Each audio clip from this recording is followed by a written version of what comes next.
เลคเนทรอนนี่คือทะเลสาบที่ดูเหมือนฉากในหนังสยองขวัญน้ำของมันมีความเป็นด่างสูงมากจากแร่ธาตุและเท่าภูเขาไฟ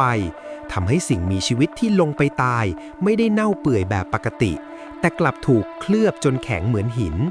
มีช่างภาพเคยพบซากนกที่ยังคงท่าทางเหมือนกำลังบินอยู่ราวกับเวลาถูกหยุดไว้